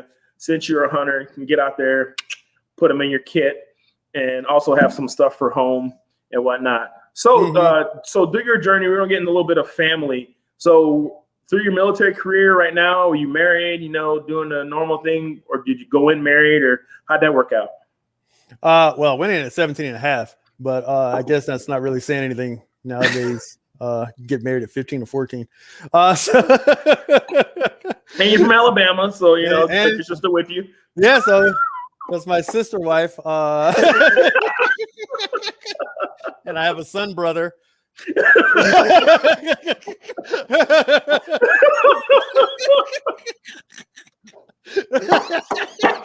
Oh God! Hey, it cuts down on, like, you know, family reunions. You don't have to buy it. Yeah, it's like 5 people. It's a twofer. Yeah, and we're all related 3 times. So yeah, weird family tree. It's just a straight up one little branch over there. Well, that's my Uncle Gary. He went to Korea, married a Korean. Oh God, dude, we're gonna get in trouble with me. Oh, well, my lady, she actually hunts and stuff too. She loves fishing. She loves hunting. She's a native, straight up East South LA girl. Yeah. And had never done anything like that ever. So you married a chola. Yeah, and she loves it. Like we're gonna go run yellowfin and bluefin because they came in early, so we're leaving on Monday to go and try to put some in the freezer. So we're going back down there for a minute. Nice. Yeah, unfortunately, I'm the only one in my home that eats wild game, fish. My wife's meat and potatoes, kind of, South Dakota, didn't grow up with anything like that. So it's all good. I still have the ability to do what I do, no impedance. But yeah, she just doesn't have the taste buds for it. And I get it. There's some things I don't eat. I like that she loves, like what are those beets? The Satan's fruit. Like I would be found dead in a beet farm if that was the only thing they eat. Like, how'd you die? Because there was nothing to eat. I'll eat them if I have to. Beets and radishes. I don't know. That's close. I'd have to be close to death to eat on purpose. Eat beets. I might chew on them, dude.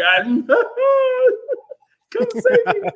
And then so it was a funny story when she first met my family. It was Thanksgiving. That's when I proposed. So from Louisiana, and she wanted to bring something, so we went to the store, and she got the charcuterie tray. Charcuterie, and we don't do charcuterie trays in Louisiana. I'm surprised they had that shit in the store. And she brought it home and put it on the table, and it had green onions and all, everything. And everyone's like looking at it like, you guys left your seasoning out here for the kitchen. And she goes, no one's touching my tray. I'm like, because no one knows what the fuck it is. Everyone thinks like, that's what you got to cook it. Like, why do you got raw shit out here on the table? And I'm like, that's just how it is in Louisiana. We don't do that. It was kind of funny and everything. Like, I laughed. She really laughed. But it's just that, like I say, you blend in the cultures. And that's really cool that she's out there supporting. So you got any little kids running around? No, just my dogs. Just my dogs. Yeah, I have a 20-year-old. And 5 dogs. So yeah. Every time I want a kid, here's a puppy. Yeah, I know. You can leave them at the house for like 5 hours and you're fine. Yeah, you can leave my house, put shot collars on them. No one's calling GPS on you. It's all good. It's all good. So the kids don't retrieve ducks as well. So they see you out the blind. You got like a little toddler out there. Look at duck. Like kids swim naturally. Just throw them over. Go get it. Go get the duck. Daddy, why I gotta hold in my mouth? I can just nope. You gotta hold in your mouth. Oh my god. Yeah. So in the future, so where do you see like Field to Grill growing to? Like, like I talked about, introducing you to some more people, kind of getting the name out there. Do you see because you're the only one that brings people out, right? The answer to that is yes. I'm also with a couple other different.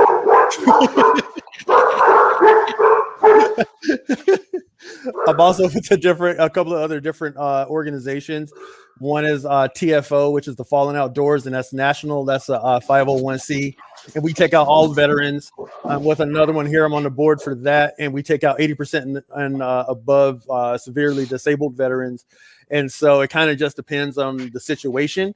But where I see it going is like we have a 20 episode order right now. So as soon as I get 20 episodes, which would have happened this past year, but Corona screwed it all up. So it kicked out like 4 of the states that I was going to.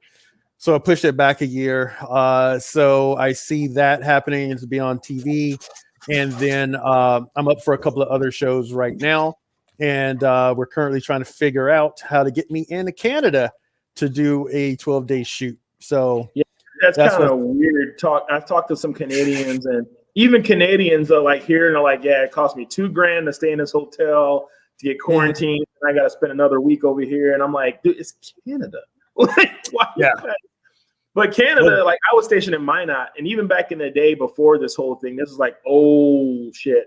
I remember going to Canada, and I'm like, we got there a little late to the border, to the portal, going to a friend's house, and we're sitting inside the building and in a room like in the movies, like it seems like this weird interrogation room, and they got a table. Then they bring our bags in, and then they start putting on rubber gloves, and I'm like, I can just turn around and go home. Like it's not that serious. And they didn't. They were like looking at us like on purpose. Yeah. Like I'm like, I don't no body cavity searches. It's not that serious. I'm just going up to Canada, you know. Not America. You know, without getting violated. But yeah, they're real strict. They're actually the government says they're going to be paying for all of the quarantine stuff. So nice. And I don't have to worry about that. Like I shot another show back in November, but that was in LA.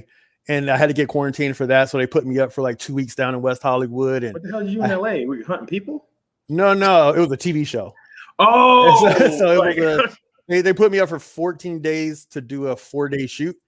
Holy crap. But you get paid for all of that and stuff. And then I had a handler, and like anytime you had to order something, they had to like wipe it down and do all of this other stuff. And I was like, I've been on the mountain because it was like during season. And I was like, I've been on the mountain for 3 weeks. I've come in contact with one person the entire time. I was like, can I just get tested and that'd be it? And they were like, no, it's the rules. So I was able to edit a lot of stuff. So I just brought my laptop and all my equipment and did some work. It just did. Yeah, that gives some downtime. I do the same thing when I get banned on TikTok. I do shit. I work. I make new websites, and you know, I have to get on TikTok. You know, I have a video I posted last night. I don't know if I could actually get on here and show it. I made beanies for females, and guys can wear them too. I might actually get myself one. You know, it's not exclusively for females or whatever gender you want to. You know, and you call it BFF. Bam. Bam. You know, but let me pause this video. I was feeling a little silly last night before I went to bed. Oh, not that one. There we go. Blocked and reported.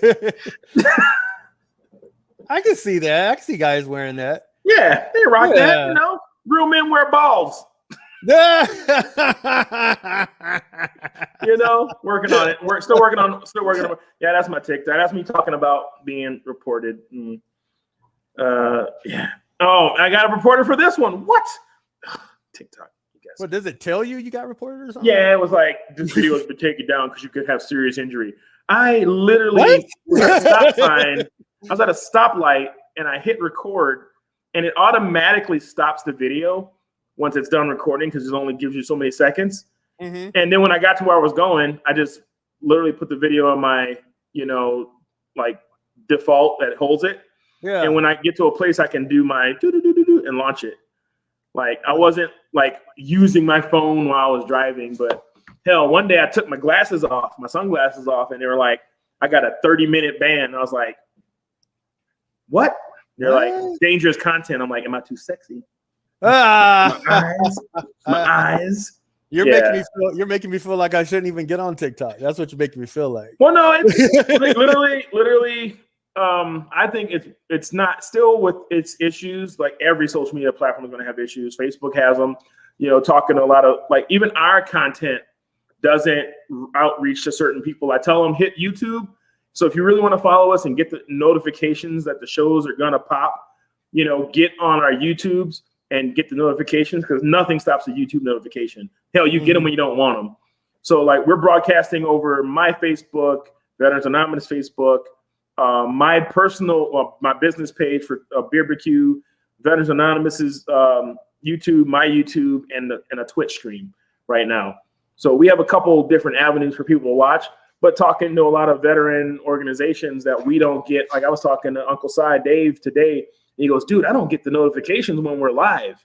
You know, like when you're live on certain things and stuff like that. So, and listening to other people, there's some weirdness going on in the ether when it comes to people that, you know, aren't toting the party line, talking about, you know, Biden's the best president we ever had. You know, like, really, is he? You know, you know, I think Lincoln is still better than him, and he's dead.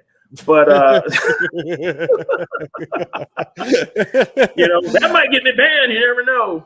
But no, and that's kind of our lane in Veterans Anonymous. The reason we named it that is because we want to show people that there's people out there like them that look like them, you know, that don't do the normal mainstream shit.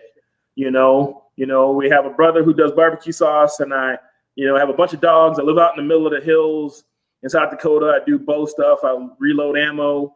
We have another brother who lives in Cali who goes and picks people out hunting.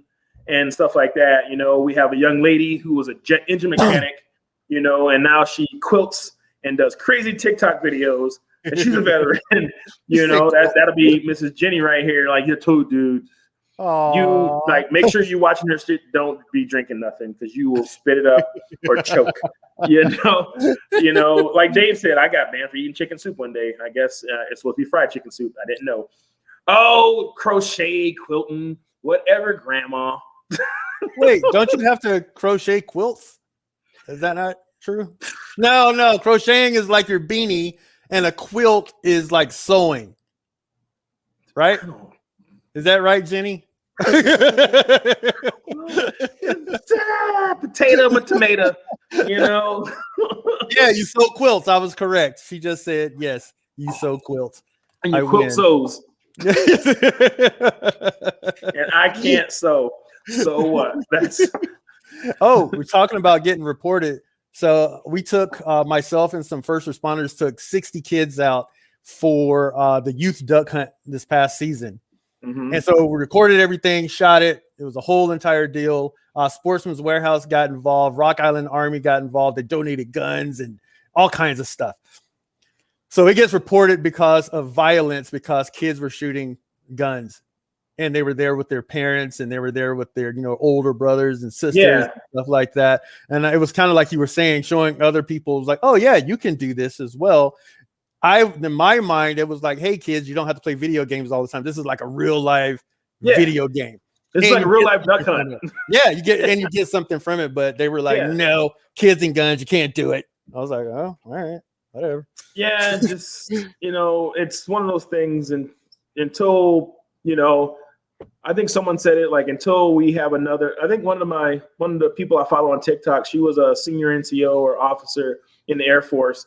And she was talking about it. She goes, "Is it going to take another like 9/11 or some kind of major tragedy for people to pull their heads out of their asses and realize that we're all Americans, that we don't all have to like agree on, how things are going?"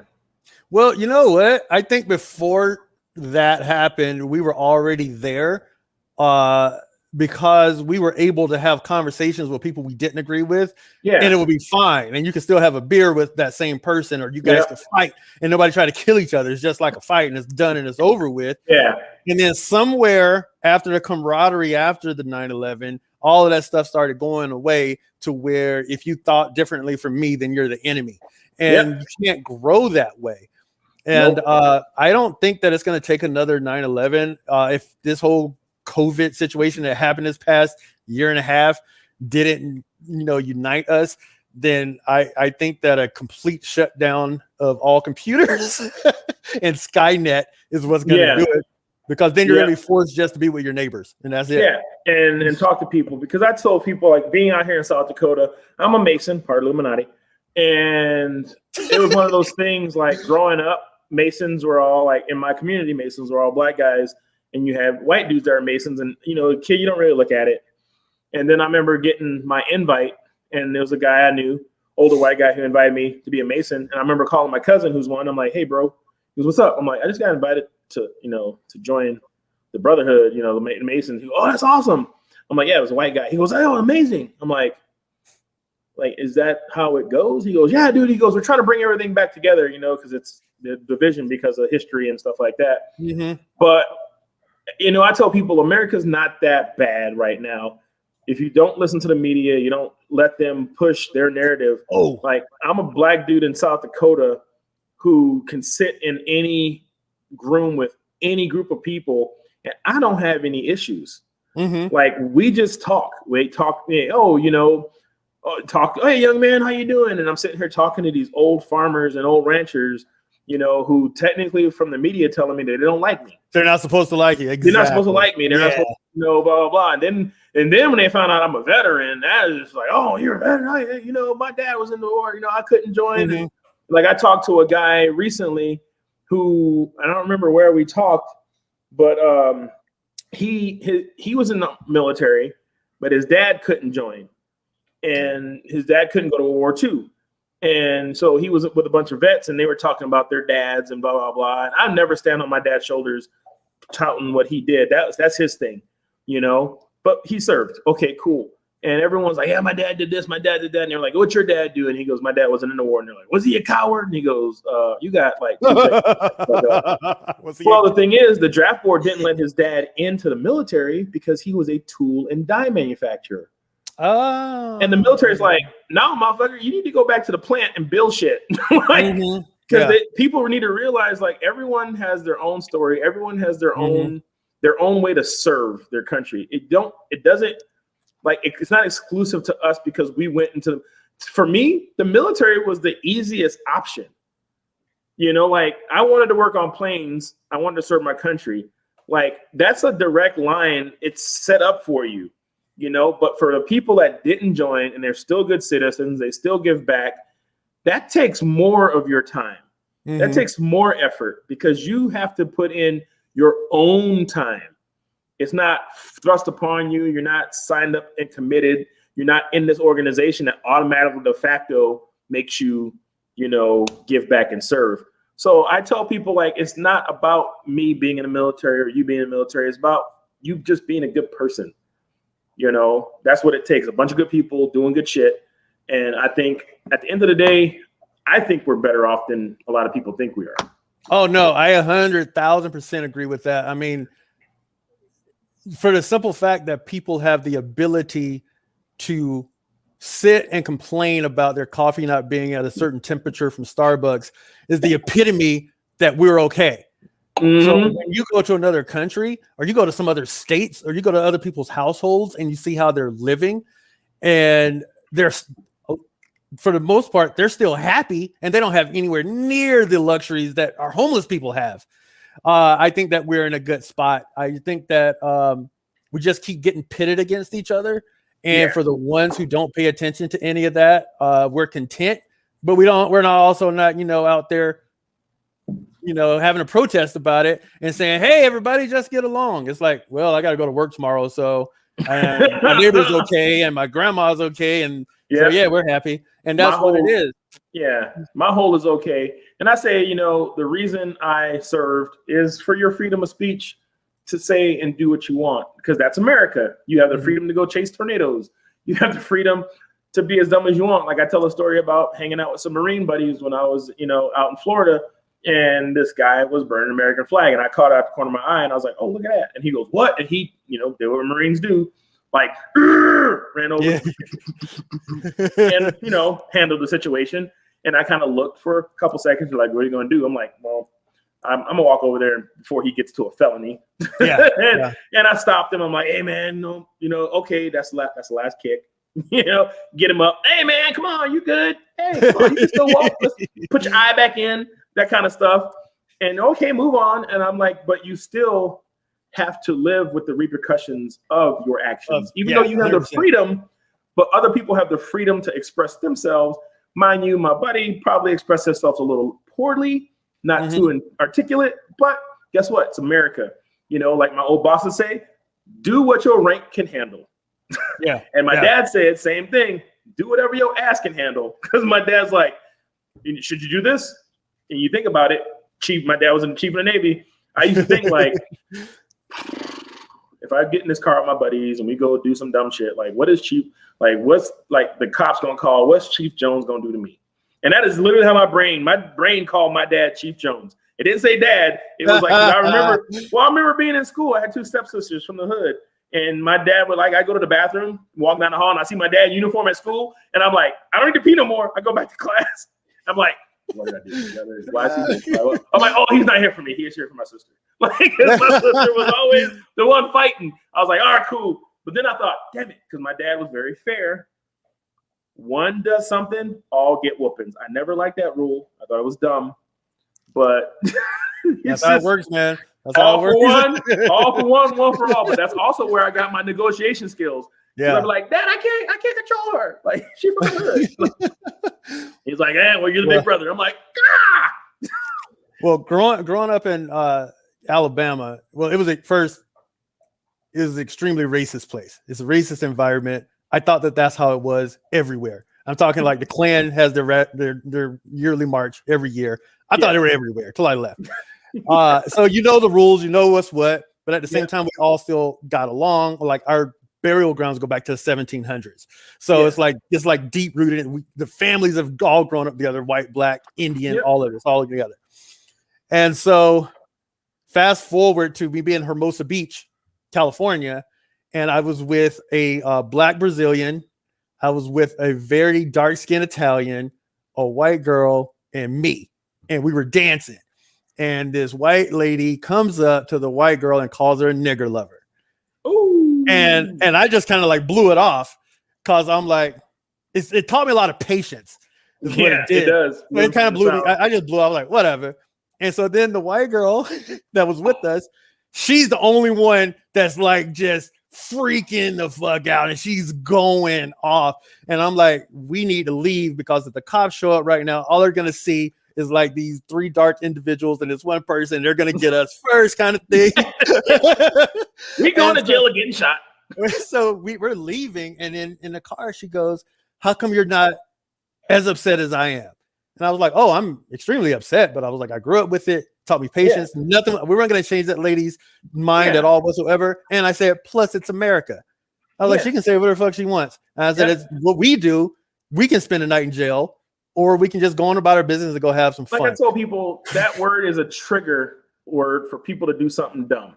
To get people to do something dumb. Like I've not a lot been called that, but I've been called that in the military by an airman at a party once. And I just threw him out the party. And then we had, and everyone's like, "Oh my God, I don't believe he didn't beat him up." I'm like, well, first of all, why would I beat up a kid? Second of all, he was drunk, and that's a trigger warning. I'm from Louisiana. I've been called way worse. I know who I am. I know what I'm not. Yeah. And like you said, that situation, it's just like, white women, calm down. This is a PSA announcement. Dear white woman, if you're around another person of color that's way bigger than you, if something happens, I think they can defend themselves. We don't need you. That's what makes it. No, seriously. I was out with some friends. We were out in Minneapolis, and I have a friend from he's American and Canadian, and he's not a veteran, and so we talk about cooking. We drink bourbon. We're just like good buddies. Not like a military friendship, but a civilian, like very vanilla. We don't even cuss at each other. And we were drinking. My wife's DDing in the front of the car. We had some friends with us, and she thought she heard him say something to me. And I hear this, "Oh, you need to apologize, blah, blah, blah." And I'm like, "What's going on back there?" And he said this. I'm like, "What did he say?" "I don't really remember, but he said something to you." And I was like, well, first of all, I know how me and his relationship are. I don't really know what he would say to me that would be Riley. Like, I only like what it was so weird, foreign. Like even drunk, we're drunk. We've been devastated where we're literally holding each other up out of the taxi, getting back into his house. And my wife's like looking at us like, bunch of fucking drunks, and we don't go there, because it's just a fun friendship. And I was just like, well, first of all, Carol, her name wasn't Carol. Like if I needed defending from this dude who is like 2 times smaller, blah, blah, blah. I'm like, come on. Like, I'm not saying I'm Billy Badass, but I think I can defend myself. Yeah. And I said, what's more disrespectful is that you think I need your protection, your defense. Exactly. Yeah. And that's the thing that gets me. It's like, first of all, if I'm not mad, you have no right to get mad. So that's what brings it to the table for me. Like, why are you upset?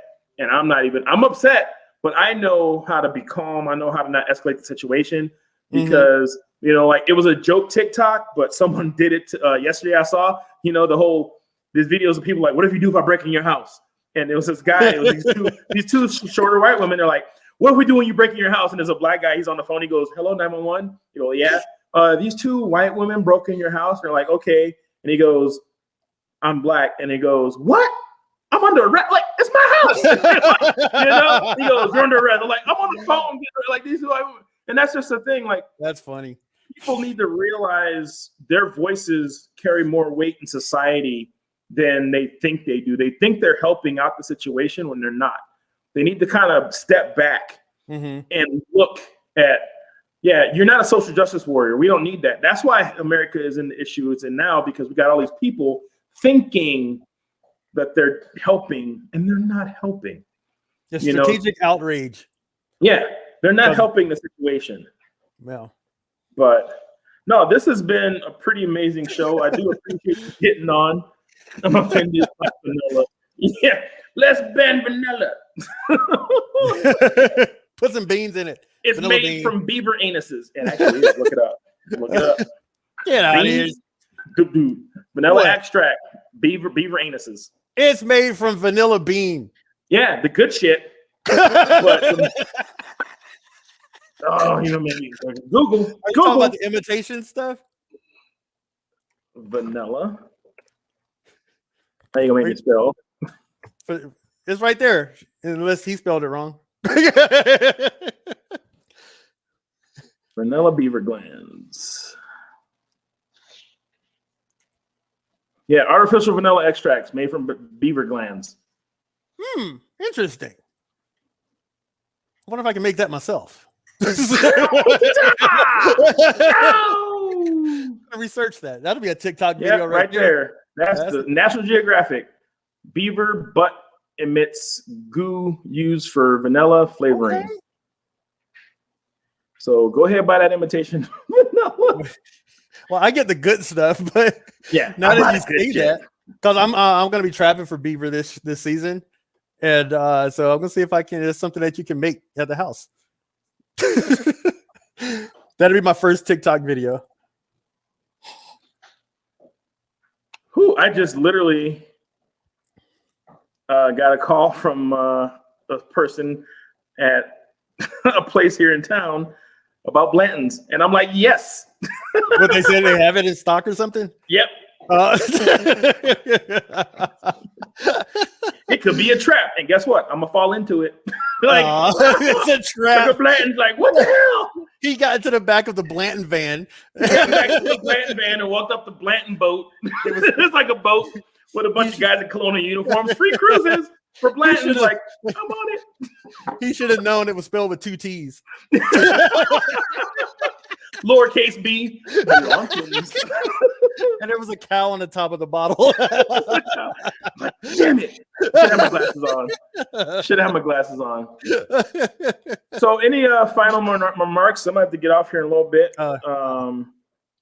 No, man, just thanks for having me. I'm also the president of the American Legion Writers here of a post state in Nevada. And we had a meeting, and we were not coming to Sturgis this year. Now I wish that we would have came, because you would have been there, and like this could have been like a nice little wrap up situation. Dude, that would have been amazing. Why are you guys coming to Sturgis? We're not coming. Why not? The whole thing. Just because of everything that's been going on, and we lost a few people during the COVID stuff. One of our guys, we didn't even lose the COVID. He thought he had COVID, went in, and he was an Army guy, Vietnam era, came back from the VA. And we were like, what the fuck are you doing here? And it was at the Legion. He was like, it's not COVID. They found 3 brain tumors. Oh, shit. And he goes, I wish it was COVID. But he like just passed too. And so, yeah, it was going to be a chore instead of a fun kind of thing is what it turned out to be. I'm sorry that happened, but maybe next year. It's life. And nobody, there was only one tragedy that was uncalled for, and that was at Christmas. And one of our guys, a lady, her car broke down. It was a young girl. Her car broke down, and she didn't pull it off the highway, and she was underneath the underpass and didn't have on a hazard lights, and he just ran into the back of her car in the highway, going full 80 miles an hour. So that was our only tragedy one. He was a Navy guy. Oh shit. Well, final thoughts. To give people some perspective on any messages they'd like to get out there to the people that are on here watching. Final thoughts are cooking for a lot of people is kind of scary if they're not used to it. Cooking, barbecuing, no matter what it is. I always say something in the stuff that I shoot, and it is very much go ahead and give it a shot. Share it with your friends and your family. Cooking is sexy. It's what brings everybody to the table. We all have to eat, so why not have fun with it? And if you screw it up, you can always order pizza. You're already doing that anyway. So exactly. Go ahead, give it a shot, and just see what you come up with. And if you don't have the recipe, just because it says you need a half a tablespoon of baking soda and you don't have it, keep cooking. Figure it out. Do something different. Come up with your own new dish. Yep, and that's kind of how I do on a lot of my lives. I don't really cook by recipe. I cook by, I call it genetic memory. Watching my grandparents cook, great grandparents cook, my mom and dad, stuff like that. Things I've seen on TV. You know, like I know how long it takes water. No, not water to boil, but I know, you know, water to boiling. Put your pasta in, take pasta out. How to wash. You know, different influences. Being in Korea, Japan, wash your rice and stuff like that. You know, at least 3 times. You know, and just doing different things out of the box. Sexy is cooking. Cooking is just sexy, but also cook from the heart. If you're in a good mood, translate that. But if you're in a bad mood, you know, just stay out of the kitchen, because I believe you put your vibe into what you cook. So you know, and a lot of people that follow me on TikTok and watch what I do, you know, I don't really drop a lot of F-bombs and stuff like that when I'm in my zone doing my thing. You know, and it equates. It's natural, you know, and I don't cook. So my final thoughts is people like just get out there, get into the kitchen, and just learn. Watch the Food Network. Watch, you know, because food is life. You know, I met an Italian lady that yesterday out at one of my favorite food trucks, my only food truck in town that I really like. And she told me, "Is this a good place to eat?" I'm like, "You see me about to eat here?" Like, yeah. And you see my truck. So yes, and she had the Italian flag on her arm, and she's from Cali by way of New York, you know, and she knows about food. Like, this is a 60-plus-year-old woman who, you know, we're sitting there talking about food, and then I told her where I'm from. She goes, "Well, you get it," and I'm like, "Yeah, I'm not gonna back a place that I don't believe in when it comes, especially when it comes to food, you know, because then I'm dishonest, and I'm not gonna be dishonest especially when it comes to what feeds your soul, you know." So at the end of the day, folks, just, you know, if you can't cook, some people just don't have it, you know, and if you know you don't have it, like people don't have a green thumb. Some people don't have that cooking gene, you know, just enjoy it, you know, foster it in people around you, and just be good to each other out there. You know, we have a lot of division in the world. And like when I do my barbecue sauce, people ask me, "Oh, is it influenced by this? Is it influenced? Like, where's it from?" I'm like, it's America in a bottle. I have a lot of influencers from all over the world, all over the United States, and that's what's in that bottle. You know, the least amount of things to make the best product possible. You know, so other than that, folks, thank you for coming back for the relaunch of Barbecue and Bourbon on Veterans Anonymous. Sorry I didn't post anything else about our shows, but on Mondays we generally have Monday Night Mayhem, which is Judy and Lunchbox on hiatus. They're out doing some family stuff and getting things done. On Tuesday nights, we have Scramjet with me, Uncle Si, and Cuddling Kittens. On Wednesdays, we have Crossroads with, you know, Combat Cricket, Jade, and me, Si, and Cuddling Kittens. But I will be bouncing between Scramjet and Crossroads week to week, depending on it, because I'm doing this. And then on Thursdays, who used to run on our week, I couldn't let that stand, is our 2 Marine Corps buddies from Full Metal Crayon Eaters. Kyle Killinger's out there running the United States, because that's what Marines do. They just run around shit, you know. But he's running for a good cause, so you can, you know, find all this information on Veterans Anonymous. This show will start getting a little more feng shui. We'll have the pop up once we get that all cleaned up and, you know, get our poop in a group. And also Barbecue and Bourbon. It'll be every Friday, depending on, you know, the hosts, and the times may vary. Just bear with us, because I'm dealing with people from California to the East Coast, maybe even overseas. So when I can get folks on, that's when I'll get it on. It's not my time, it is their time. So whenever I can get a host on or a guest on, you know, to give them a voice and an outreach, that's when I'll be popping the show up. So it might be 3 o'clock, it might be 5 o'clock, it might be whatever. So just kind of look out week to week. And sometimes it might be right the day before or the day of, when I lock people down. So thank you guys for following us on Barbecue and Bourbon. I hope you have an amazing Friday. Hope you have a good weekend. Be blessed, all that stuff. And you know what? Do the damn thing. Love you. Peace.